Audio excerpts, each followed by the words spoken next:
Fixed order quantity model বা perpetual model ছিল। আমাদের দুইটা অর্ডারিং সিস্টেম ছিল, একটা ছিল পিরিয়ডিক সিস্টেম আর একটা ছিল পারপেচুয়াল সিস্টেম।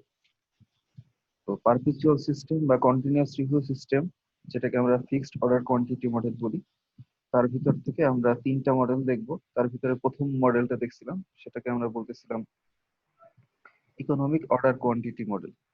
এটা হচ্ছে সেকেন্ড মডেলটা, যেটাকে আমরা বলতেছি ইকোনমিক প্রোডাকশন কোয়ান্টিটি মডেল। তো ইকোনমিক প্রোডাকশন কোয়ান্টিটি মডেলে যেটা হচ্ছে যে production done in batches or lots. যেমন আমাদের আহ, আমাদের টেক্সটাইল ইউনিট গুলোতে বা গার্মেন্টস ইউনিট গুলোতে কাটিং এ যদি বলি, স্ক্রিন প্রিন্টিং এ যদি বলি, অথবা সুইং এ যদি বলি, সেক্ষেত্রে দেখবো যে এক একটা বান্ডিলে বান্ডিলে প্রোডাকশন হয় আর কি। একটা বান্ডিলের ফ্রন্ট পার্ট, একটা বান্ডিলের ব্যাক পার্ট, এরকম করে আসে। তো ওই সেম বান্ডিলের ডিফারেন্ট নাম্বার থাকে, নাম্বার গুলো একটার সাথে একটা ম্যাচ করে উম, বা একটা বান্ডিলের এক ফেব্রিকের সাথে আরেক পার্টের ম্যাচ করে করা হয়। তো এক একটা ব্যাচ বা লটে প্রোডাকশন হবে। Capacity to produce A part exceeds the parts uses or demand rate. তার মানে যে পরিমাণ ইউজ হবে, কোনো একটা র মেটেরিয়ালস যে পরিমাণ ইউজ হবে, তার চাইতে প্রোডাকশন ক্যাপাসিটি বেশি হইতে হবে। এটা তো স্বাভাবিক কথা যে প্রোডাকশন ক্যাপাসিটি যদি বেশি না হয়, তাহলে তো ইউজ বা ডেলিভারি করা যাবে না। মানে ধরো সাপ্লায়ারের প্রোডাকশন ক্যাপাসিটি চাই বেশি হইতে হবে, আমার যে পরিমাণ র মেটেরিয়ালস এর ডিমান্ড আছে তার চেয়ে বেশি। আরেকটা হচ্ছে যে ইকোনমিক প্রোডাকশন কোয়ান্টিটি মডেল ইওকিউ মডেলের সাথে মোটামুটি সেম, শুধু হচ্ছে প্রোডাকশন যেহেতু কন্টিনিউয়াস ভাবে রানিং হইতে থাকে, এই কারণে ইনভেন্টরি পরিমাণ কিছুটা কন্টিনিউয়াস ভাবে ইনক্রিজ করতে থাকবে প্রোডাকশনের সাথে সাথে। তাহলে অ্যাজাম্পশন গুলো দেখি, এই আগের অ্যাজাম্পশন গুলোর মতো maximum only one item is involve, মানে একটা অর্ডার নিয়ে ক্যালকুলেট করা হবে। ওই আইটেমটার অ্যানুয়াল ডিমান্ড কি হবে সেটা জানা থাকবে আগে থেকেই, মানে আগে থেকে ফোরকাস্টিং অবস্থায় থাকবে বা আগে থেকে অর্ডার দেওয়া থাকবে। ইউজেস রেট হচ্ছে কনস্ট্যান্ট, ইউজেস অকার কন্টিনিউয়ালি। ইউজেস রেট কনস্ট্যান্ট মানে হচ্ছে যে আমার ডেলিভারির যে রেটটা, ইউজেস রেট বলতে এখানে তুমি ডেলিভারি রেট বলতে পারো যদি কাস্টমারের পার্সপেক্টিভে চিন্তা করো। আর এটা হচ্ছে প্রোডাকশন রেট কনস্ট্যান্ট, কোনো একটা অর্ডার কোনো একটা লাইনে বা কোনো একটা মেশিনে কি রেটে প্রোডাকশন হবে সেই রেটটাও কনস্ট্যান্ট। লিড টাইম ভ্যারি করবে না, এটা আগের ক্লাসে বলা হয়েছিল।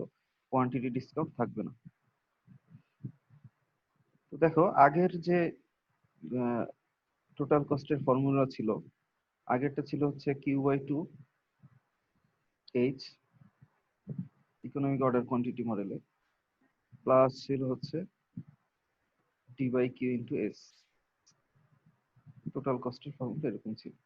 তো ইকোনমিক অর্ডার কোয়ান্টিটি আর ইকোনমিক প্রোডাকশন কোয়ান্টিটির মধ্যে দেখো টোটাল কস্টের ফর্মুলা চেঞ্জ, শুধু এই আইটেমটা শুধু চেঞ্জ হচ্ছে।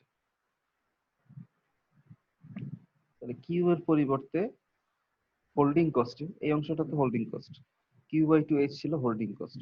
অর্ডারিং কস্ট যেরকম ছিল সেরকমই আছে। তাহলে হোল্ডিং কস্টটা চেঞ্জ হয়ে যাচ্ছে। কেন চেঞ্জ হচ্ছে? কারণ আমরা যেটা বললাম, এই যে লাস্ট যে লাইনটা, যে ইনক্রিমেন্ট যেহেতু প্রোডাকশন, যেহেতু ইনক্রিমেন্টালি প্রোডাকশনের সময় যেহেতু ইনভেন্টরি কন্টিনিউয়াস ভাবে বাড়তিছে, এই কারণে ইনভেন্টরি অ্যামাউন্টটা বা এভারেজ ইনভেন্টরিটা চেঞ্জ হয়ে যাচ্ছে। তো এভারেজ ইনভেন্টরি এখানে আই ম্যাক্স হচ্ছে যদি ম্যাক্সিমাম ইনভেন্টরি হয়।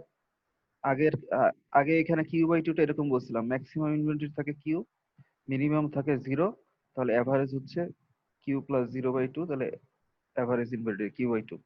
একইভাবে আই ম্যাক্স হচ্ছে ম্যাক্সিমাম ইনভেন্টরি, মিনিমাম ইনভেন্টরি তাহলে 0 /2 হচ্ছে I max/2। এতটুকু খালি চেঞ্জ। আগে তো ওখানে ছিল Q/2 এভারেজ ইনভেন্টরি, এখানে হচ্ছে I max/2। এখন আই ম্যাক্স এর ডেফিনেশন হচ্ছে, আই ম্যাক্সটা হচ্ছে Q/P × P - U।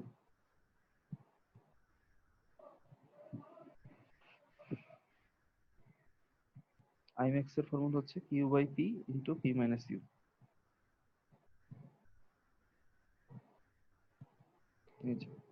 I max হচ্ছে Q/P × P - U। একইভাবে আমরা পরবর্তী যে টার্মটা ছিল ইকোনমিক অর্ডার কোয়ান্টিটি মডেলে, প্রথম যে টার্মটা √2DS/H, এই টার্মটা সেম থেকে যাচ্ছে। এখানে যেহেতু নতুন দুইটা রেট আসতেছে, একটা হচ্ছে যে প্রোডাকশন অকার্স কন্টিনিউয়ালি, এইটা একটা টার্ম আসতেছে মানে প্রোডাকশন রেট কনস্ট্যান্ট, আর একটা আসতেছে ইউজেস রেট কনস্ট্যান্ট। তাহলে পি হচ্ছে প্রোডাকশন রেট, ইউ হচ্ছে ইউজেস রেট। তাহলে কোনো একটা ফ্যাক্টরিতে যদি একদিনে উম, ধরো 1000 প্রোডাকশন হয়, আর যদি একদিনে 700 ডেলিভারি হয়, তাহলে 300 তো স্টকে থেকে যাবে বা 300 ইনভেন্টরিতে জমা হবে। তাহলে পি হচ্ছে কি পরিমাণ প্রোডাকশন হয়েছে, পি হচ্ছে কি পরিমাণ প্রোডাকশন হয়েছে, ইউ হচ্ছে কি পরিমাণ ডেলিভারি হয়েছে বা ইউজ হয়েছে। তাহলে প্রোডাকশন থেকে যদি ডেলিভারি মাইনাস করি, পি হচ্ছে প্রোডাকশন, ইউ হচ্ছে ডেলিভারি, তাহলে প্রোডাকশন থেকে যদি ডেলিভারি মাইনাস করি, তাহলে আমরা বলতে পারি এই অংশটা যে আমার স্টকে কি পরিমাণ থেকে গেল। তার মানে যেটা বলতেছিলাম, প্রোডাকশন যদি 1000 হয়, আর এখানে যদি প্রোডাকশন 1000 হয়, ইউ যদি ডেলিভারি যদি 700 হয়, তাহলে কি পরিমাণ থেকে গেল, 1000 - 700, মানে হচ্ছে 300 ইউনিট থেকে গেল। তাহলে এই 1000/300 এর স্কোয়ার রুট, এটাই হচ্ছে এই টার্মটা দ্বারা আমরা মাল্টিপ্লাই হচ্ছে আগের ফর্মুলার সাথে। তার মানে আহ, এই ফর্মুলাটা তোমরা খাতায় একটু লিখে রাখতে পারো যে কিউ ইকুয়াল টু √2ds/h, আগের টার্মটাই থাকবে, আর একটা প্রোডাকশন আর ইউজেস রেটের একটা অংশ দ্বারা মাল্টিপ্লাই হচ্ছে √p, মানে প্রোডাকশন রেট ডিভাইডেড বাই যে পরিমাণ হাতে থেকে যাচ্ছে, স্টকে যে পরিমাণ থেকে যাচ্ছে ডেলিভারির পরে, পি মাইনাস কিউ।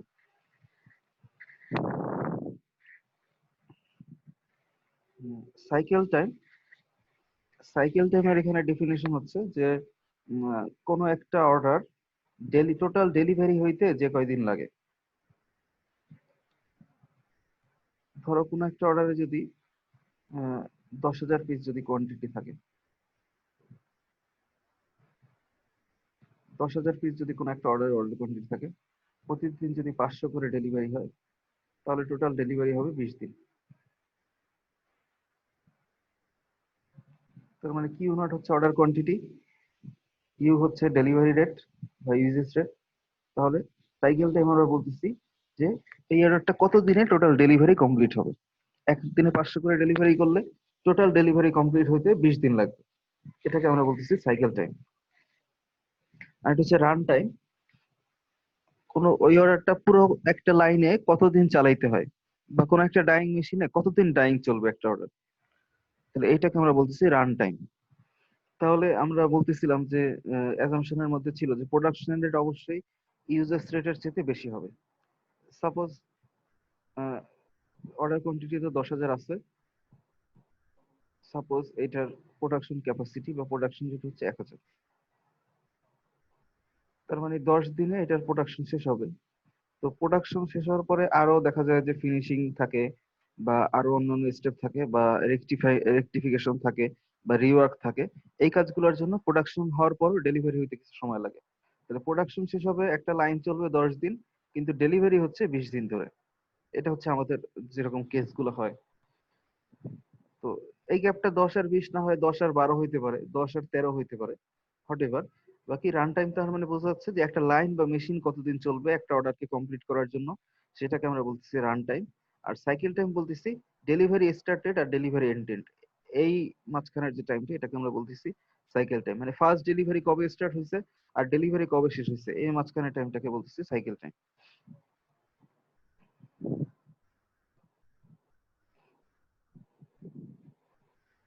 তাহলে এটা একটা প্রবলেম, এই প্রবলেমটাকে একটু পড়ে দেখো। আমি তোমার প্রবলেমটা পড়ো, আমি ফর্মুলা গুলো আবার একটু রিকল করে এখানে লিখে দিই।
দেখো একটা গার্মেন্টস এর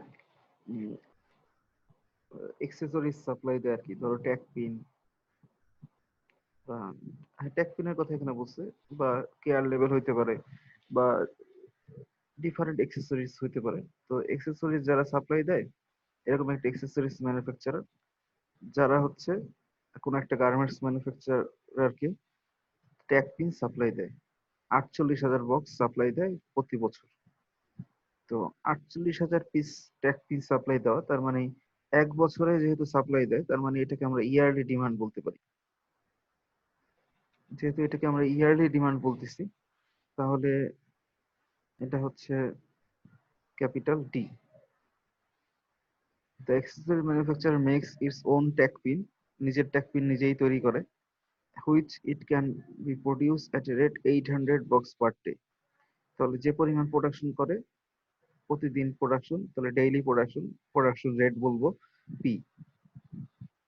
the garments are manufactured uniformly over the year, মানে ইউনিফর্ম ভাবে ম্যানুফ্যাকচারিং করা হয়। ক্যারিং কস্ট বলা হচ্ছে $1 পার বক্স পার ইয়ার। তাহলে ক্যারিং কস্ট বা হোল্ডিং কস্ট, এটাকে আমরা এইচ বলবো। Setup cost for production run of tag pin is 45। তার মানে সেটআপ বা ordering cost S. 240 days operate করে ইয়ারে, এ বি সি ডি বের করতে হবে। Hot for hot order quantity, question হচ্ছে অর্ডার কোয়ান্টিটি কত। Total annual holding and ordering cost will be minimum, এটাও কোশ্চেন হতে পারে। অথবা আমরা এটাকে বলতে পারি অপটিমাম রান সাইজ কত, মানে এক একটা রানে বা এক একটা অর্ডারে কি পরিমাণ যাবে আর কি। তাহলে প্রথম ফর্মুলাতে বসায় দাও, কিউ এর ফর্মুলাতে বসায় দাও।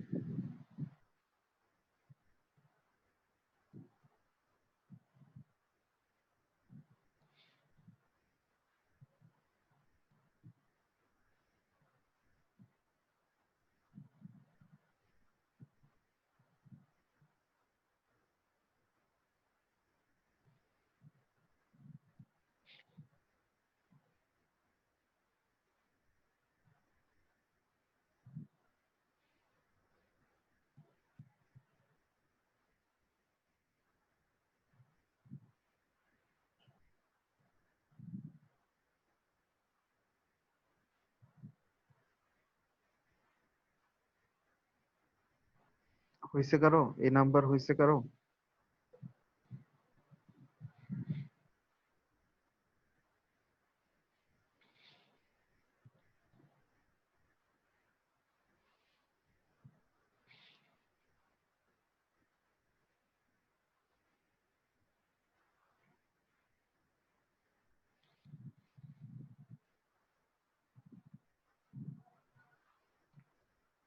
রিশদ হচ্ছে? স্যার ইউটা হচ্ছে স্যার যেটা প্রোডাকশন পার ডে, তাই না? না, supply per day. Supply supply per per day. Day. হ্যাঁ, এই যে এখানে যা বলছে যে 3 নম্বর লাইনটা দেখো, the garments are manufactured uniformly over the entire year. তার মানে 48,000 ইউনিফর্ম ভাবে ম্যানুফ্যাকচারিং করা হবে, বা মানে 48,000 বক্সটা ইউনিফর্ম ভাবে তাহলে লাগবে। তাহলে 240 দিন যেহেতু অপারেট করে, তাই তাহলে 240 দিনে লাগবে 48,000 বক্স। তাহলে প্রতিদিনে কি পরিমাণ লাগবে?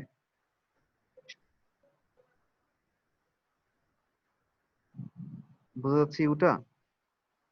জি স্যার। তাহলে ইউ হবে 48,000 ডিভাইডেড বাই 240। 200। হ্যাঁ, 200।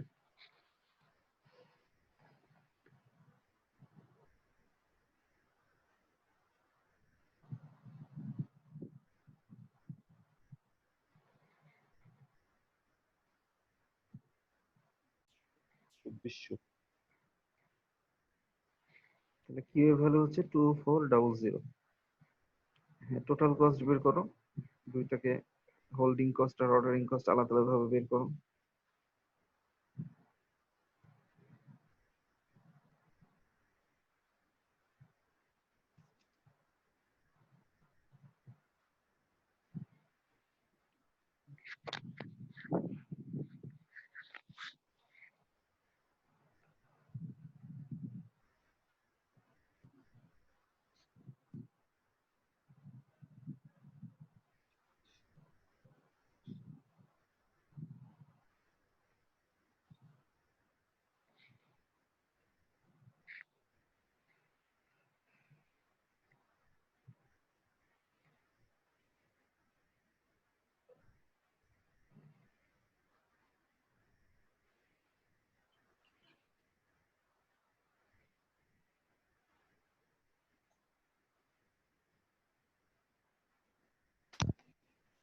নির্ঝর হচ্ছে?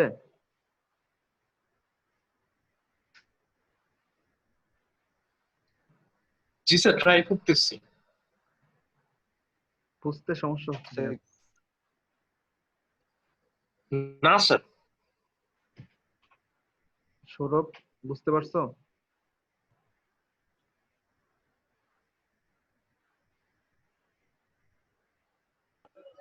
স্যার আমাদের এখানে একটা নেটওয়ার্ক প্রবলেম স্যার, আমি এখানে ঠিকমতো কথা শুনতে পাই। আমি ক্লাসেও পরে ঢুকছি।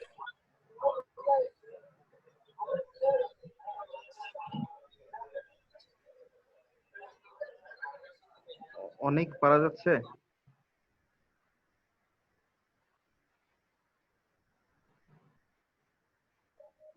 স্যার স্যার চেষ্টা করতেছে এখনো।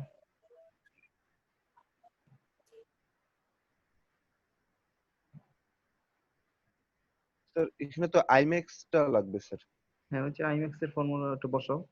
আইম্যাক্স একজন নিচে ফর্মুলা লিখে দিচ্ছে, Q by P into P minus U. Q তো 2400 পাইছো, পি এর ভ্যালু 800 আর ইউ এর ভ্যালু 200 বসাই দাও।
টোটাল কস্ট হলো ৯,৯০০।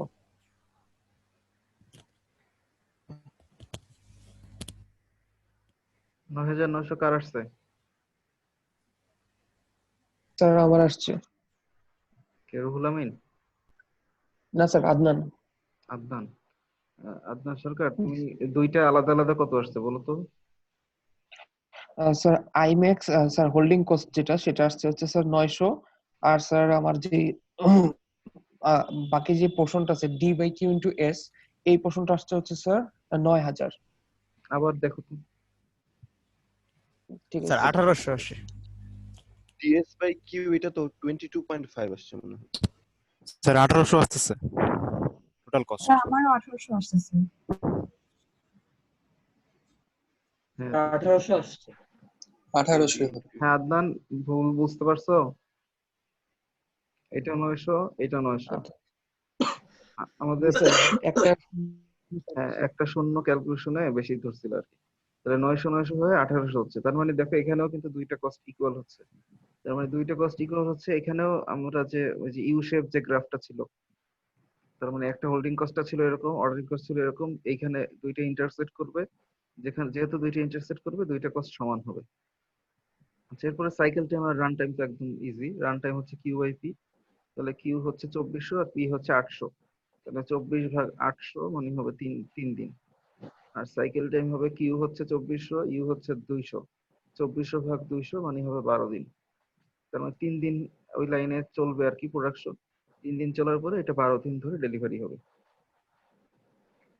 তাহলে এই ধরনের ম্যাথ কিন্তু পরীক্ষায় আসবে আর কি।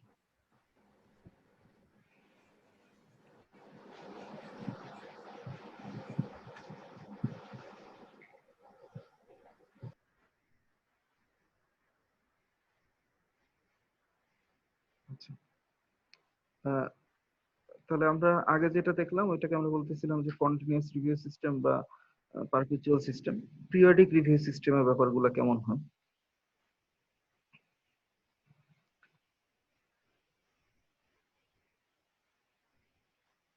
আচ্ছা, পিরিয়ডিক রিভিউ সিস্টেমের আগে কন্টিনিউয়াস রিভিউ সিস্টেম আর একটা ম্যাথ দেখি। পিরিয়ডিক রিভিউ সিস্টেম একটু পরে দেখি। এই কোশ্চেনটা পড়ো।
তোমরা একটু জাস্ট এই ভ্যালুগুলা খাতায় একটু তুলে রাখো তো।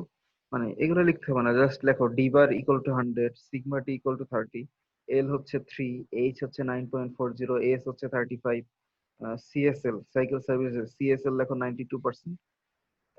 এটা একটু খাতায় লিখে রাখো।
তোলা হয়েছে?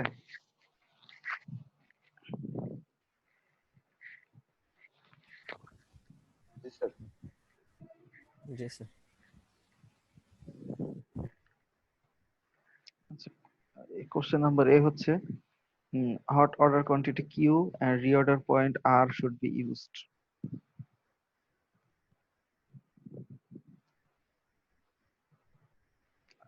Q এর ফর্মুলা তাহলে কি বলো? যদি আগের পেজেই করি, root over 2ds by H.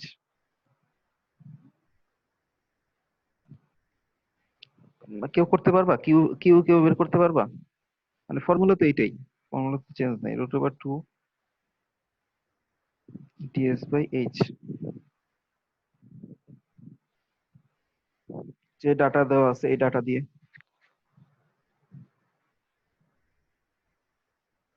সব তো দেওয়াই আছে ডাটা।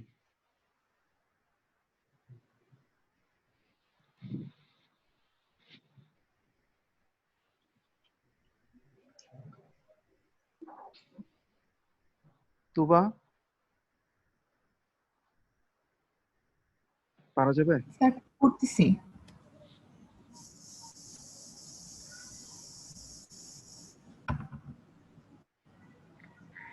স্যার 1349 এরকম আসতেছে। জি কত ধরছো? স্যার ডি তো 100 এর সাথে 50-25। হ্যাঁ,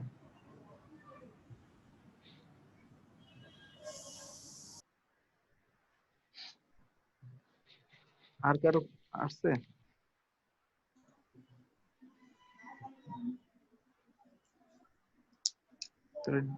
ক্যাপিটাল ডি হচ্ছে 5 ইন্টু 52 ইন্টু হচ্ছে 100,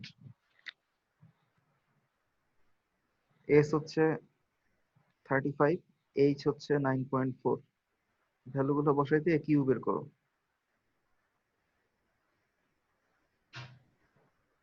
স্যার 440 আসতেছে রুট করার পর। আমারও 440. আমারও মনে হয় 0. এরকম আসবে। তুবা বোধহয় তুমি রুট করো নাই বোধহয়, নাকি নাকি কি করছো? 440। 440 আসবে বোধহয়। কিউর ভ্যালু তা সম্ভবত, আমি আবার করে রেখেছি। হ্যাঁ কিউর ভ্যালু সম্ভবত 440 এরকমই আসবে হয়তো। বাকি আরো দুই একজন করে দেখো, যেহেতু দুই তিন জনের হয়েছে এটাই হবে হয়তো। আচ্ছা, আর এর ফর্মুলা মনে পড়ে তোমাদের? আর এর ফর্মুলা যে লেখাইছিলাম, লিখছিলা কেউ খাতায় আগে? Sir D bar L plus safety stock. ডিভাল এর প্লাস সেফটি স্টক। সেফটি স্টকের ফর্মুলা ছিল এরকম, ডি বার এল প্লাস ছিল হচ্ছে জেড সিগমা ডি এল টি। এরকম ছিল। জেড এর ভ্যালুটা আসবে সাইকেল সার্ভিস লেভেল থেকে। আচ্ছা, সিগমা ডিএলটি এর দুইটা ফর্মুলা ছিল। একটা ছিল হচ্ছে সিগমা ডিএলটি ইকুয়াল টু ছিল সিগমা ডি রুট এল, যখন শুধু ডিমান্ড ভেরিয়েবল, এই যে সিগমা ডিএলটি এর ভ্যালু এখানে দেখো খালি সিগমা ডি ভ্যারি করতেছে, এখানে কিন্তু এই যে সিগমা এল নাই। যেহেতু সিগমা এল নাই, তার মানে সিগমা ডিএলটি এর ভ্যালু হচ্ছে এই যে সিগমা ডি রুট এল, এভাবে ধরে করতে হবে। তার মানে ফর্মুলাটা এরকম হবে, D bar L plus Z sigma D root এল।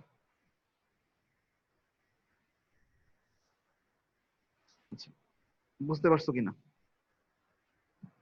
আর এর ফর্মুলাটা তাহলে বুঝতে পারছো কিনা? সেফটি স্টকটা ছিল জেড সিগমা ডিএলটি, এখানে যেহেতু শুধুমাত্র ডিমান্ড ভেরি করতেছে, তাহলে sigma D root L, sigma DLT এর মান, তাহলে জেড থেকে যাচ্ছে। এখন জেড এর ভ্যালুটা আমরা পাবো প্রবাবিলিটি ডিস্ট্রিবিউশন থেকে।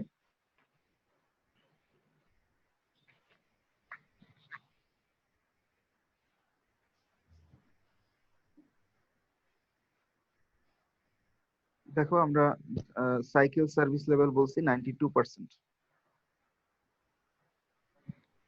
তাহলে 92% জন্য দেখো এখানে 92% মানে হচ্ছে 0.92, তাহলে এখানে এই যে আপার রাইট কলাম আর লেফট কলাম, আর আপার রো, মানে এই দুই রো আর কলাম বাদ দিলে বাকি যে ভ্যালুগুলো, মানে মাঝখানের যে ভ্যালুগুলো, এর মাঝখানে 0.92 কোথায় ম্যাচ করে?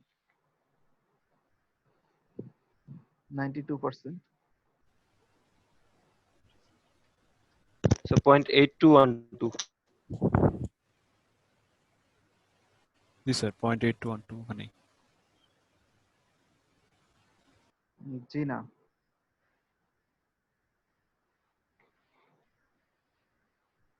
তোমাদেরকে যেটা বলছি সেটা হচ্ছে যে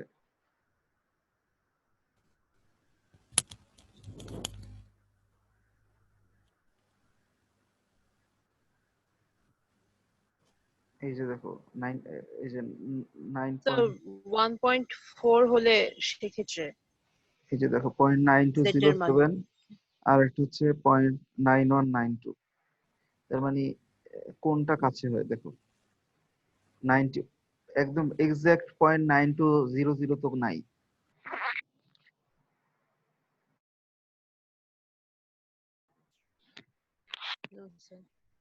এক্সাক্ট 0.92 তো নাই, তাহলে দেখো 92 এর আশেপাশে দুইটা ভ্যালু, 9.92 এর আগের ভ্যালুটা হচ্ছে 0.9192, আর 92 এর পরের ভ্যালুটা হচ্ছে 0.9207। তো 0.92 এর চাইতে কাছাকাছি কোনটা সবচেয়ে? এটা এখানে ডিসটেন্স হচ্ছে 0.08, এখানে হচ্ছে 0.07। তার মানে আমরা এটাকে বলতে পারি, দেখো লেফট সাইড থেকে আসবে 1.4 আর উপর থেকে আসবে হচ্ছে 0.01, তাহলে 1.4 আর 0.01 মিলে হচ্ছে 1.41। বুঝতে পারছো কিনা? জি স্যার বুঝতে পারছি। আচ্ছা, তাহলে 85% হলে কত হবে জেড এর ভ্যালু দেখো তো? 85% সাইকেল সার্ভিস লেভেল যদি আমরা 85% বলতাম, তাহলে জেড এর ভ্যালু কত হতো?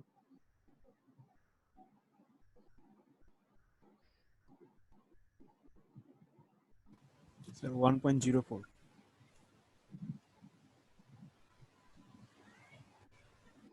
স্যার আমরা তো একটা ইকুয়েশনে বসাই দিয়ে অ্যাকুরেট মান পাইতে পারি স্যার। ইকুয়েশনে বসায় দিয়ে অ্যাকুরেট মান পাইতে পারি, ঠিকই বলছো। এরপরে এরপরে বলো যে সেক্ষেত্রে তোমার ইকুয়েশনের জন্য 0.04 হবে। পপুলেশন ইয়ে লাগবে। হ্যাঁ, সেখানে আরো কিছু ডাটা লাগবে, ওই ডাটাগুলো আবার না থাকলে তো পাবা না। তাহলে এই টেবিল থেকে তো বুঝতে পারছো যে কিভাবে বের করতে হবে নাকি? আচ্ছা, 80% এর জন্য কত হবে বলো তো?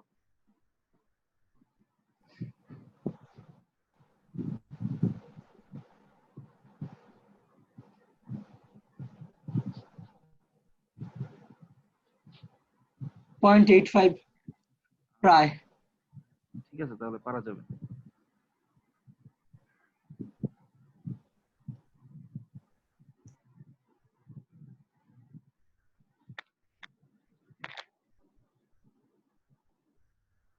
তাহলে ডি বারের ভ্যালু 100 বসাও, এল এর ভ্যালু দেওয়া আছে 3, জেড এর ভ্যালু তাহলে 1.41 বসাও, সিগমা টি দেওয়া আছে হচ্ছে 30, রুট এল তাহলে বসাও √3। এভাবে বসে আর এর ভ্যালু বের করো।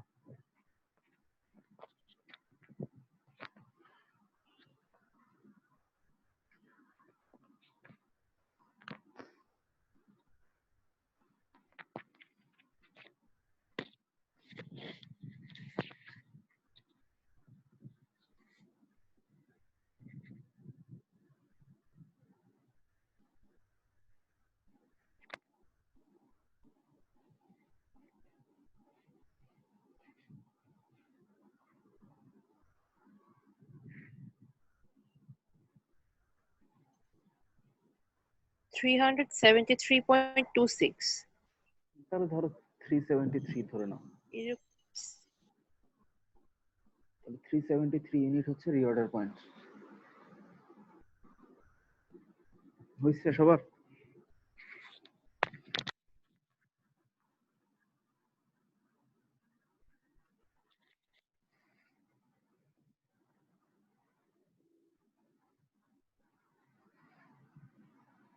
What is the total annual cost?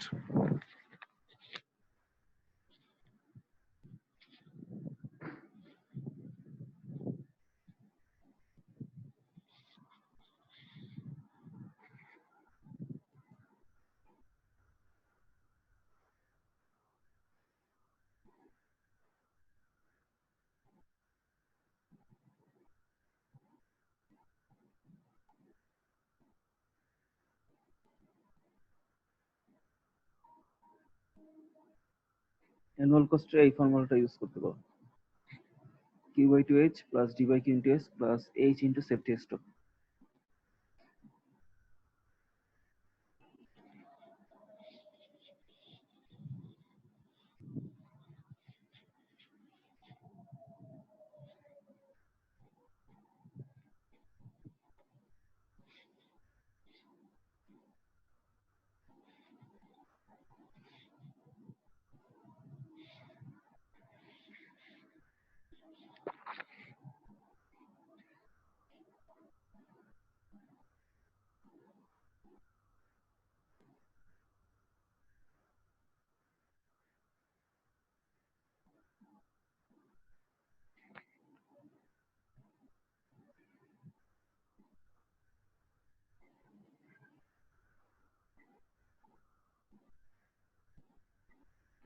এটা পারা যাবে না? এই H into safety stock এই ব্যাপারটা বুঝতে পারছো কিনা?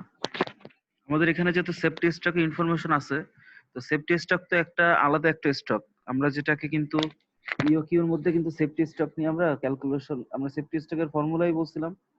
ইওকিউ তে কি ছিল, এই যে এরকম ছিল, এরকম অর্ডার করতাম, আর সেফটি স্টক ছিল এর বাইরের এক্সেস একটা স্টক। তাহলে সেফটি স্টক কে আমরা স্টক রাখার জন্য, সেফটি স্টকটা রাখার জন্য তো একটা হোল্ডিং কস্ট লাগবে। তাহলে প্রতি ইউনিটের হোল্ডিং কস্ট আমরা জানি এইচ, তাহলে সেফটি স্টক রাখার জন্য এইচ ইনটু সেফটি স্টক, এইটা অ্যাড করতেছি, অ্যাড করে টোটাল কস্টিংটা হচ্ছে।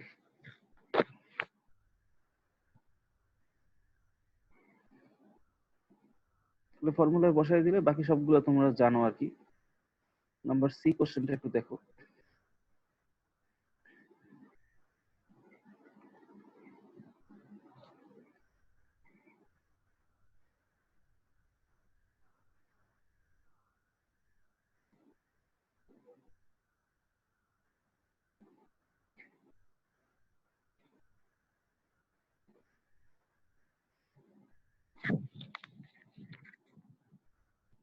If on hand inventory is 40 unit, open order হচ্ছে 440, is pending, no back order exist, নতুন করে অর্ডার দেওয়া হবে কিনা। আমরা অর্ডার দিব কিনা সেটা আমরা ইনভেন্টরি পজিশন থেকে বলছিলাম। ইনভেন্টরি পজিশন ছিল হচ্ছে অন হ্যান্ড প্লাস ছিল স্কেডিউল রিসিপ্ট মাইনাস ছিল ব্যাক অর্ডার।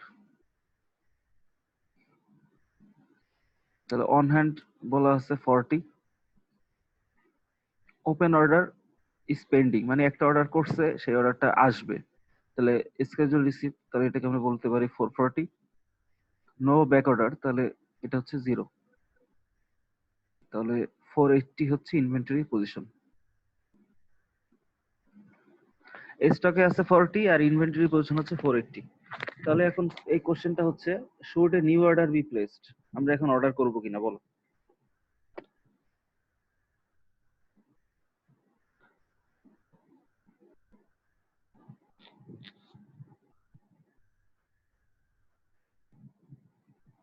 আদনান, অর্ডার করব?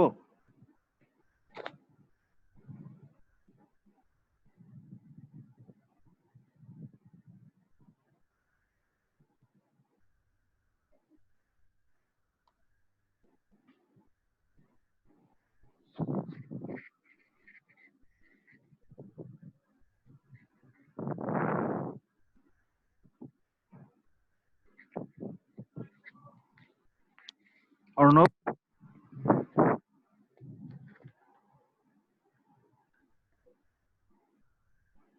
স্যার ট্রাই করতেছি।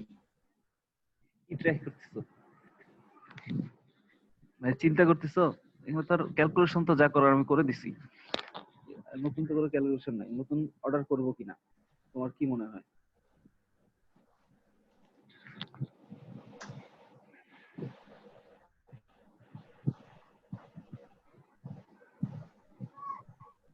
স্যার অর্ডার তো স্যার করা যাবে না। করা? হ্যাঁ অনেক বলো। নিউ অর্ডার তো করা যাবে না। করা যাবে না? Yes. কেন? যাবে তো স্যার। যাবে কেন? মানে কেন মনে হচ্ছে করা যাবে? সবাইকে বলো।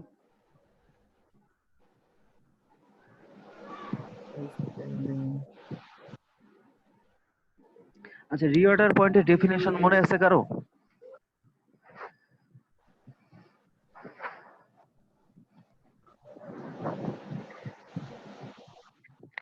রিঅর্ডার পয়েন্টের ডেফিনেশন মনে আছে কারো? যে আমার স্টক লেভেলটা বা ইনভেন্টরি পজিশনটা যখন কোনো একটা সার্টেন অ্যামাউন্টে পৌঁছায় যায়, যখন আমাকে আবার অর্ডার করতে হয়, তখন আমরা বলি সেটাকে রিঅর্ডার পয়েন্ট। তাহলে আমাদের একটু আগে তোমরা নাম্বার এ এর ভিতরে রিঅর্ডার পয়েন্ট বের করছো কত? 373 স্যার। 373। তাহলে 373 অথবা তার নিচে যদি ইনভেন্টরি পজিশন হয় তাহলে আমরা অর্ডার করব, তাই কিনা? মানে রিঅর্ডার পয়েন্টের ডেফিনেশন অনুযায়ী যে আমার স্টক লেভেলটা বা ইনভেন্টরি পজিশনটা একটা নির্দিষ্ট অ্যামাউন্টে পৌঁছায় গেলে যখন অর্ডার করা হয় তখন আমরা বলি রিঅর্ডার পয়েন্ট। আর রিঅর্ডার পয়েন্ট এখানে হচ্ছে 373। তাহলে 373 তে যদি আমার স্টক লেভেল পৌঁছায় তখন আমাকে অর্ডার করতে হবে, অথবা তার নিচে যদি চলে যায়। তো আমার স্টক লেভেল এখন 480, তাহলে আমরা অর্ডার করব না।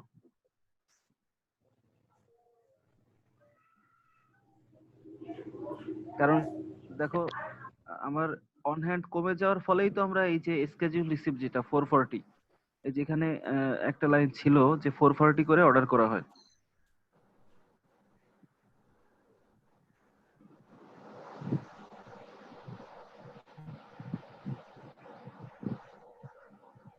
এই যে 440 করে অর্ডার করা হয়, দেখো তো এখানে ওইটাই করছে, 440 করে অর্ডার করছে। তো আলটিমেটলি দেখো তোমার কিউ আছে 440, তার মানে এদের তো ম্যানেজমেন্ট খুব ভালো আর কি। 440 অর্ডার কোয়ান্টিটি করেই তারা অর্ডার করে, এবং তারা এই 440 করে অর্ডার করছে, এবং যখন অন হ্যান্ড কমে গেছে তারা 440 অর্ডার করছে। এখনো রিসিভ করেনি, বাট করবে।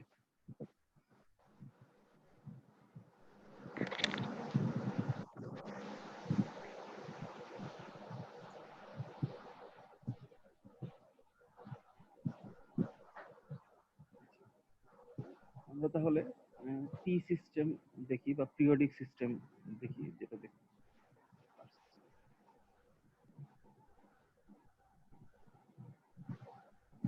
পিরিয়ডিক রিভিউ সিস্টেম বলতে আমরা তাহলে বলছিলাম যে একটা নির্দিষ্ট টাইম পর পর যখন আমরা অর্ডার করব তখন সেটাকে আমরা বলি পি সিস্টেম বা পিরিয়ডিক রিভিউ সিস্টেম। তাহলে দুই ধরনের মডেল, মানে বেসিক মডেল, একটাকে আমরা বলি ফিক্সড অর্ডার কোয়ান্টিটি মডেল, আর একটাকে বলি ফিক্সড অর্ডার ইন্টারভ্যাল মডেল। তাহলে পিরিয়ডিক সিস্টেমকে আমরা বলতেছি ফিক্সড অর্ডার ইন্টারভ্যাল মডেল, আর ইওকিউ ইপিকিউ কে বলতেছি ফিক্সড অর্ডার কোয়ান্টিটি মডেল। তো তো ফিক্সড অর্ডার ইন্টারভ্যাল মডেল বা পিরিয়ডিক রিভিউ মডেল, এর ভিতরে কিছু জিনিস লাগবে। একটাকে আমরা বলতেছি পি।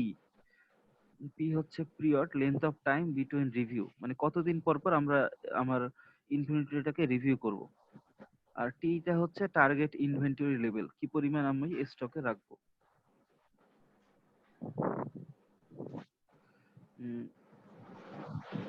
তাহলে একটু খেয়াল করো, কি পরিমাণ স্টকে রাখবো, D bar into P plus L. কেন হচ্ছে, আমরা আগে রিঅর্ডার পয়েন্টের ক্ষেত্রে যেটা করতাম, রিঅর্ডার পয়েন্টে অর্ডার করতাম D bar into L plus safety stock. তার মানে অর্ডার করতাম কখন, যখন আমার রিঅর্ডার পয়েন্টে পৌঁছিত তখন। তো পিরিয়ডিক রিভিউ সিস্টেমে যেহেতু কোনো রিঅর্ডার পয়েন্ট নাই, এটা কোনো কোয়ান্টিটির উপরে অর্ডার করা হচ্ছে না, এটা একটা নির্দিষ্ট টাইম পর পর অর্ডার করা হচ্ছে। সাপোজ যদি এইভাবে বলি যে প্রতি 7 দিন পর পর অর্ডার করা হবে, তো 7 দিনে যদি স্টক এখানে হয়, লিড টাইম যদি এরকম বলি, লিড টাইম যদি এরকম বলি, তাহলে এইটা ধরো এখান থেকে এইটুকু ধরো 7 দিন, 0 থেকে 7। এখানে ধরো লিড টাইম ধরো 3 দিন, তাহলে এটা 10। আবার এটা 17, এটা হচ্ছে 20। নিচে ডেটের কথা যদি বলি, তাহলে আমরা রিভিউ করতেছি, দেখো 0 থেকে 7 দিন, মানে আমরা একটা অর্ডার রিসিভ করার 7 দিন পরে রিভিউ করতেছি। আর 3 দিন হচ্ছে লিড টাইম, এই 3 দিন হচ্ছে লিড টাইম। তাহলে কতদিন পর পর রিভিউ করা হচ্ছে, মানে একটা অর্ডার রিসিভ করার, সেটা হচ্ছে period P, length of time between reviews. মানে স্টক পাওয়ার কতদিন পরে রিভিউ করতেছি, এটা হচ্ছে পি। আর এলটা হচ্ছে লিড টাইম। তার মানে আমাকে যখন অর্ডার করব, তখন আমার এই 7 দিনের ডিমান্ড প্লাস এই লিড টাইমের ডিমান্ড, এইটা ধরেই তো আমাকে অর্ডার করতে হবে। তাহলে D bar into P plus L plus হচ্ছে সেফটি স্টক। তাহলে একইভাবে সেফটি স্টকের ক্ষেত্রে ওই সেম জিনিস হবে, sigma T into root L বলতাম আগে, এই যে একটু আগে যে ম্যাথটা করছিল, sigma T into root L, তাহলে sigma T into root P plus L. আচ্ছা, এখানে দেখো তার মানে সেফটি স্টকটা কিন্তু এখানে বেশি।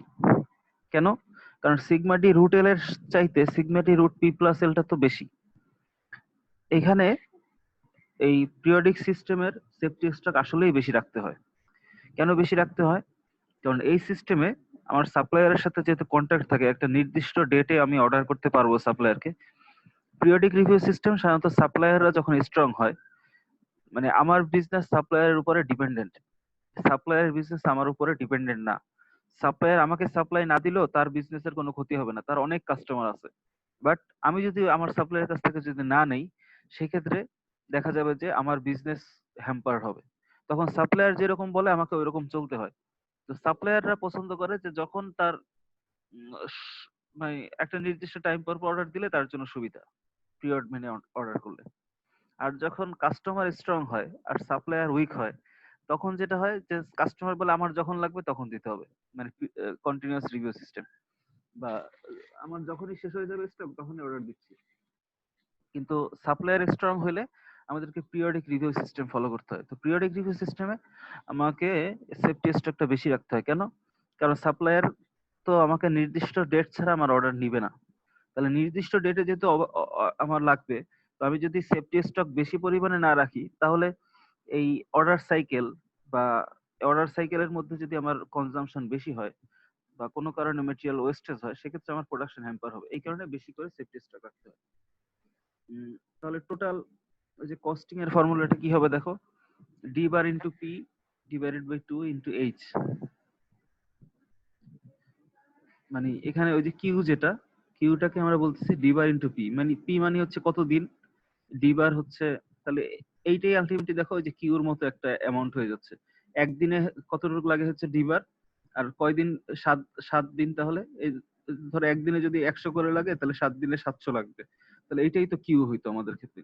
তাহলে D bar into P divided by 2 into H plus D by Q into S ছিল, তাহলে ওই কিউর পরিবর্তে আমরা লিখতেছি D bar into P into S plus H into H হচ্ছে হোল্ডিং কস্ট আর into safety stock. Safety stock ছিল জেড সিগমা ডিএলডি ছিল আগের ফর্মুলাতে, তো এখানে তো সিগমা পি প্লাস এল বলা হচ্ছে, তাহলে জেড ইন্টু এই অংশটাকে আমরা বলতেছি সেফটি স্টক, যে safety stock Z into sigma P plus L. তাহলে একই রকম ফর্মুলা, জাস্ট এখানে যেহেতু অর্ডার কোয়ান্টিটি ফিক্সড নাই, কিউ যেহেতু এখানে নাই, তাহলে কিউ এর পরিবর্তে আমরা ইউজ করতেছি ডি বার ইন্টু পি। এখানে গ্রাফটা দেখো, পিরিয়ডিক রিভিউ সিস্টেমের গ্রাফটা কেমন হয়। এই যে আমার স্টক এখানে ছিল, ধর এখান থেকে ইউজ করতেছি, তো এইটাকে আমরা ইনভেন্টরি পজিশন বলতেছি। যখনই আমি একটা অর্ডার প্লেস করতেছি, তাহলে এখান থেকে ইনভেন্টরি পজিশনটা বেড়ে এখানে যাচ্ছে, তো কোথায় যাবে, যেখানে আমার টার্গেট ইনভেন্টরি লেভেল টি। তাহলে এই টার্গেট ইনভেন্টরি থেকে আমরা আস্তে আস্তে ইউজ করতেছি, ইউজ করে যখন অর্ডারটা রিসিভ করলাম, তখন এরকম বোল্ড দাগ হয়ে গেল, অর্ডারটা ইউজ করতেছি। আবার ইনভেন্টরি পজিশন যখন এখানে পৌঁছে গেছে, আমি অর্ডার করছি, এখানে দেখো, এখানে এই যে কিউ ওয়ান, মানে এইটুকু হচ্ছে অর্ডার করছি, এখানে দেখো কিউ টু, এখানে অর্ডার করছি এতখানি, এখানে কিউ থ্রি অর্ডার করছি এতখানি, তাহলে এখানে Q one Q two Q three এগুলো কিন্তু ভ্যারি করতেছে। মানে পিরিয়ডিক রিভিউ সিস্টেমে কোয়ান্টিটি, অর্ডার কোয়ান্টিটি ভ্যারি করে। আমি যেদিন অর্ডার করব সেদিন দেখবো যে আমার স্টকে কি পরিমাণ আছে, আমি কতটুকু অর্ডার করব, তাহলে অর্ডার কোয়ান্টিটি ভ্যারি করে। কিন্তু পিরিয়ডিক সিস্টেমে টাইমটা ফিক্স থাকে, যে আমি কতদিন পর পর অর্ডার করব, টাইমটা ফিক্স থাকে, এই কারণে আমরা বলতেছি পিরিয়ডিক সিস্টেম। আর কন্টিনিউয়াস রিভিউ সিস্টেমে বা কিউ সিস্টেমের ক্ষেত্রে কোয়ান্টিটিটা ফিক্স থাকতো, কিন্তু টাইম ভ্যারি করতো। আমার ইউজ বেশি হয়েছে, তাহলে আমি আগেই অর্ডার করব, ইউজ কম হয়েছে তাহলে দেরিতে অর্ডার করব।